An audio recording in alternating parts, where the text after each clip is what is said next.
front of the pudding. Linda Zimmerman is a contributor to Food and Wine magazine and co-author of the book Cobblers, Crumbles, and Crisps. And she is the one with the prize recipe this morning that we're all salivating over. Good morning. Thanks for joining us. How are you? A fresh berry treat. And you know, well, this is a fresh berry treat. It's good for this weather, especially because it's so hot back east. So you don't have to cook this. You turn the stove on for 5 minutes and it sits in the fridge. Good. Convince me that it's simple, because this would look intimidating to me. I don't know if I would attempt this one. Wait till you see this. Okay. Watch. The berries, you have to just pour into the pot like that. You just mix them all together. And you can use any mixed berry. You can use blackberries, blueberries. These are raspberries, blueberries, and strawberries. And you mix it with the lemon rind that's grated, and this is 2 teaspoons, which is about 1 lemon.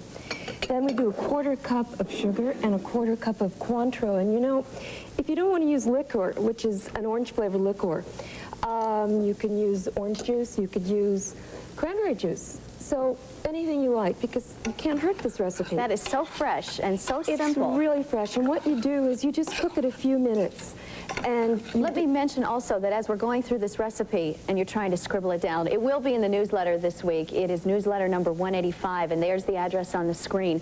Post Office Box 92719, Rochester, New York 14692, and as always, the $2 charge for postage. So what we do, you don't want to cook this too long because you want the berries to look really fresh, and I made some earlier, so this is what it's going to look like if we can get it. A little look at it. It's liquid, but the berries are whole. Okay. So you cook this and you let it sit, because when you line the bowl, you don't want to put hot berries into the cake. Now, we've already taken an angel food cake, and you know, angel food cake has no eggs in it. It's just egg white, and there's no oil. Whipped up, yeah, it's very good. So it's sugar, flour, and egg white. It's no cholesterol. It's not fattening. Do you make your own, or do you buy it at the store? This one we bought at the store. Good. But you can make your own. You can make I like those shortcuts. This is like a foolproof recipe. What you do is you take a good serrated knife and you trim off all the brown, and you want to line the pan. You just cut pieces and kind of punched or just shoved them in there so that they... It's like a jigsaw puzzle. You just sort of make them all fit. And you just See, now that's something a child would have fun doing with you. Absolutely. Cutting this part of it. Absolutely. There's no way to hurt this. When you've lined the whole pan, you take the berries and you pour them in. Sometimes you wind up with more berries than you need. So you can do 2 layers. You can do cake on top of these berries. We won't do that today. Now you top it off with the cake. You know what? I really smell the lemon in that. Isn't that good? Yeah, I'm surprised it's for all the other berries. Well, it just gives it a good maybe fresh... I'm smelling the liqueur. It could be. In Well, there. It's an orange liqueur. It is an orange? It's the same liqueur you make margaritas with. So, and you know, when you cook it, you cook off the alcohol. I was waiting for you to say that. It doesn't have the zing. No, there's no zing. There's just good flavor.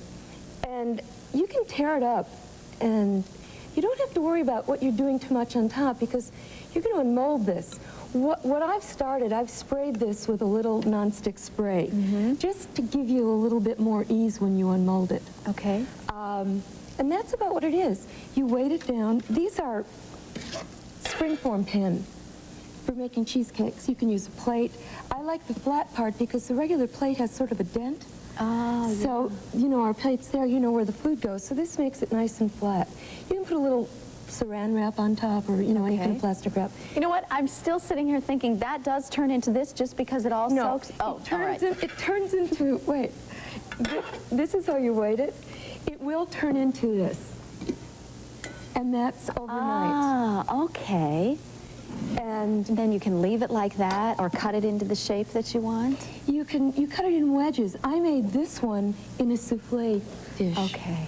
So it's any size pan that you like. I'm just going to cut this one just to see. Oh, yeah. And it cuts easily. This will serve about 6 to 8. Inside what we end up with.